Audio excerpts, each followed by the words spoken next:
Alright, what's up YouTube? It's your boy Funk, and my build this year is the same build that I make every year, which is a pure slasher. And I wanted to talk about basically easy ways to get finishing badge points. Now, the move that you see on the screen right now is a very simple, combination of a hesitation and the behind the back. I have one also with a hesitation and a cross. You can hesitate, then cross, then do it in and out. It just all depends on your player's ball handling. I think I have an 83 ball handling, if I'm not mistaken.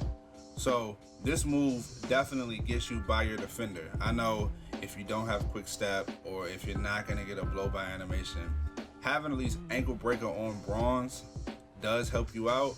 And I have relentless finisher on bronze at this point in time, and I had a contact finisher on silver. Now you can call for isolation if you want to, or a give and go, or a you can call for a screen, or you can call for a pick, but it just all depends on the situation. Now, you're not gonna get the contact dunk every time.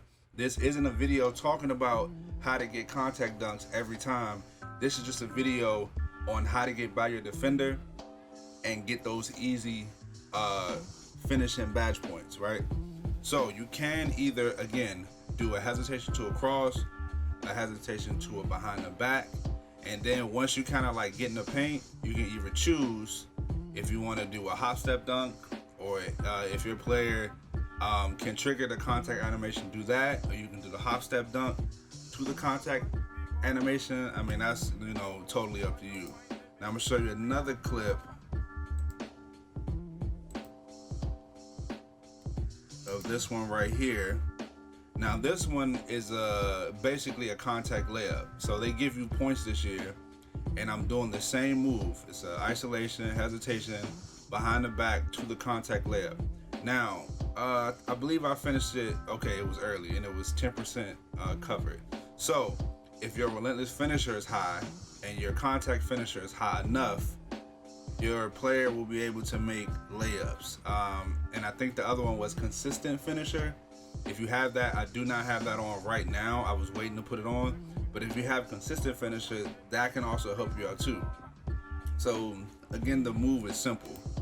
All you're basically doing is hesitating right after you call the isolation, or doing a behind the back or a cross. Now I'm gonna pause it and I'm gonna explain what I'm thinking about. So right here, as you can see on the court, I've already called my isolation play, right? Once I'm in front of the player, if they're not like on me, then I'm gonna do a hesitation.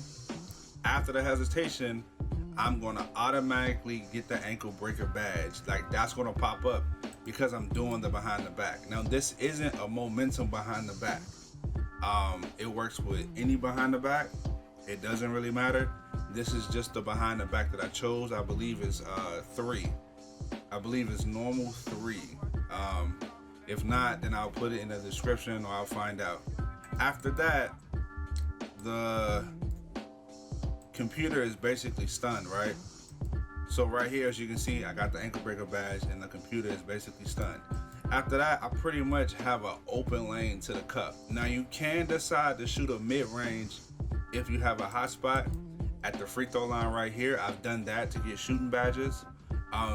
But you have to have like at least quick draw or something to help you shoot the ball a little bit faster. Because if not, then the big man is going to basically contest you, or you have a player to your left.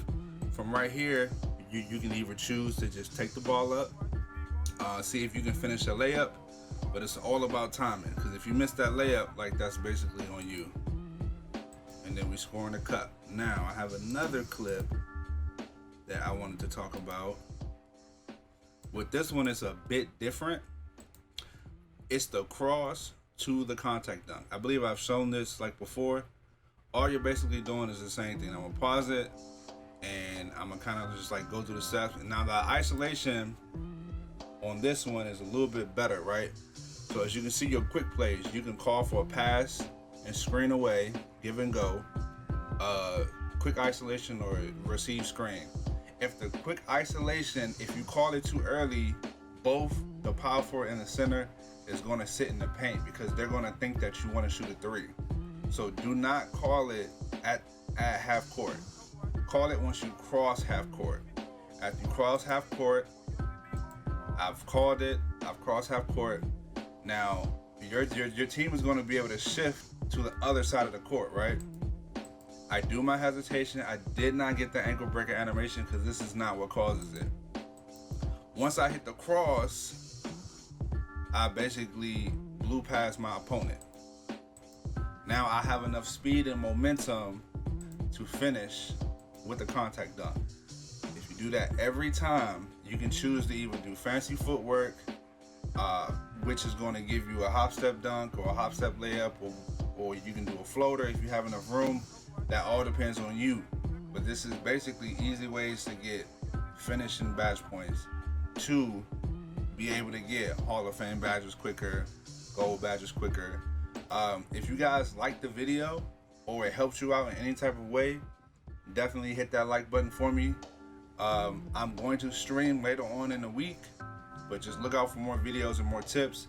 I'm gonna probably do a player upgrade and let you see like where my slasher is right now. I believe right now he's probably like an 89. Once I hit about 91, 92, then I'll do a video on which dunks that I'm using. I've tried multiple things, and once I get it just right, then I'm gonna make that video. Thank you guys for watching. It's your boy Funk. Peace.